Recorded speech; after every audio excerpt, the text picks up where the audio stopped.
बिस्मिल्लाहिर्रहमानिर्रहीम। दुरूद पाक नबी करीम सल्लल्लाहु तआला अलैहि वसल्लम की ज़ात अक़दस पर। तो स्टूडेंट्स, कल मैंने आपको ट्रिग्नोमेट्रिक फंक्शंस के फार्मूले बताए थे। आज मैं क्वेश्चंस की तरफ जाता हूँ। ये मैंने दो क्वेश्चन लिखे हैं। y is equal to sine angle हमारे पास 3x²। एक क्वेश्चन इसको समझे हमने कैसे सॉल्व करना है। दूसरा क्वेश्चन जो मैंने लिए है y is equal to sine cube into x²। ये एंगल के तौर पे आ रहा है, ठीक है। अब जब हम इसकी बात करेंगे तो ये हमारा 3x² जो है ये साइन का एंगल है, ठीक है। हमने जो कल डिस्कशन मैंने की थी आपके साथ, तो d by d of x का मैंने बताया था साइन ऑफ x, ठीक है। इसकी डेरिवेशन क्या थी, cos ऑफ x थी।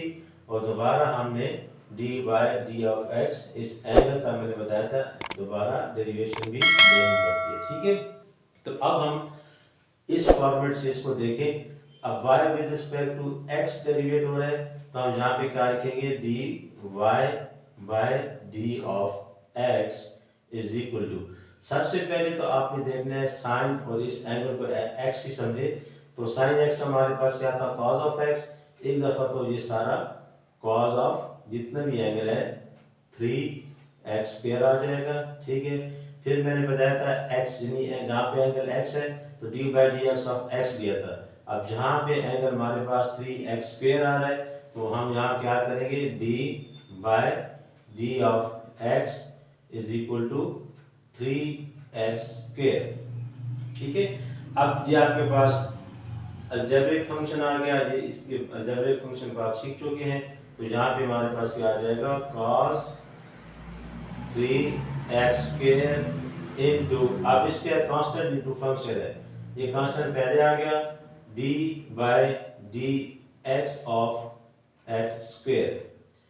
नेक्स्ट स्टेप में cos 3x² इंटू 3 इंटू, अब ये पावर रूल है तो 2 आपका पहले, फिर आपने फंक्शन पावर में से कम करें 2 - 1, ठीक है।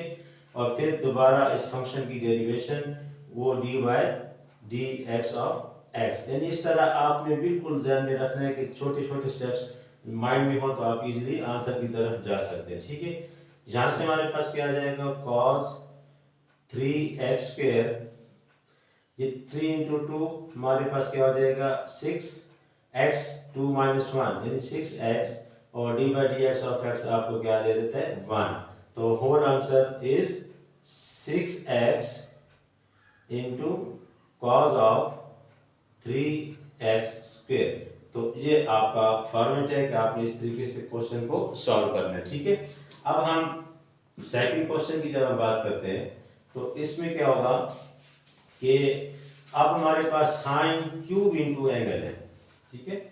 यानी y is equal to sine of cube और जहां पे x² एंगल दिया गया है। अब इसको पहले आप सेटिंग करेंगे इसकी। ये जो क्यूब है ये एंगल में शामिल नहीं है, एंगल आपका ये है, ठीक है। इसको आप कैसे लिखेंगे, साइन x² ये होल पावर 3, इसको हम होल पावर 3 में कन्वर्ट करेंगे। अब ये हमारा फंक्शन है, ऊपर पावर है, पावर लगाएंगे। ये मैंने आपको बताया हुआ था पहले, y is equal to x power n हो तो dy by d of x कैसे फाइंड करते हैं, पावर जो है वो पहले आ जाती है, फंक्शन लिखते हैं, पावर में से कम करते हैं और दोबारा फिर फंक्शन की डेरिवेशन हम लेते हैं, ठीक है। ये पावर वो था।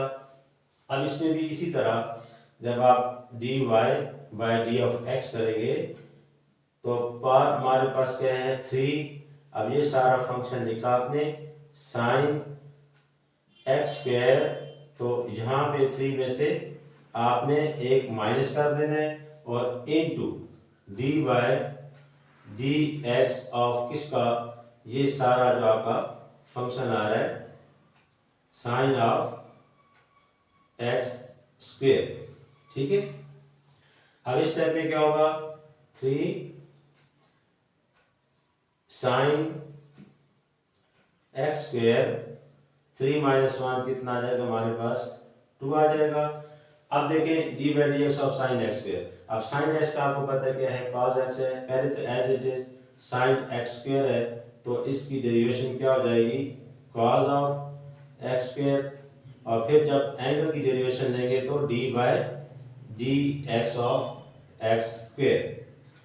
ठीक है, अब ये पावर उसी तरह यहाँ पे यूज होगी एज इट इज साइन के फंक्शन के ऊपर आ जाएगी, यानी 3 साइन यहाँ पे स्क्वायर और एंगल यहाँ आ जाएगा। ठीक है, एक्स स्क्वायर इनटू, अब यहाँ पे कॉस एक्स स्क्वायर, ये एंगल के ऊपर स्क्वायर है। ठीक है, इनटू ये पावर रूल लगाएंगे तो हमारे पास 2 इंटू एक्स, यानी पावर पहले एक्स आएगा और एक पावर कम कर देंगे। ठीक है, अब ये टोटल आंसर क्या होगा, सबसे पहले न्यूमेरिकल वैल्यूज देखनी है, यानी 3 है और जहाँ पे क्या है 2, 3 2 टाइम 6।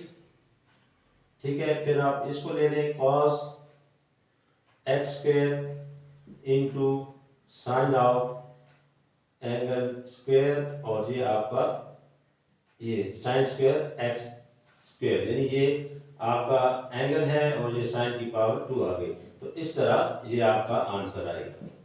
तो उम्मीद है कि आप इसके ये जो मैंने टेक्निकल बात बताई, क्यूब जहाँ पे हो या अंदर 3 हो तो उससे क्या मुराद है, तो कल हम इंशाल्लाह इससे भी मुश्किल क्वेश्चंस की तरफ जाएंगे। इसकी प्रैक्टिस करें। अल्लाह ताला आपका हामी नासिर हो। अल्लाह हाफिज़।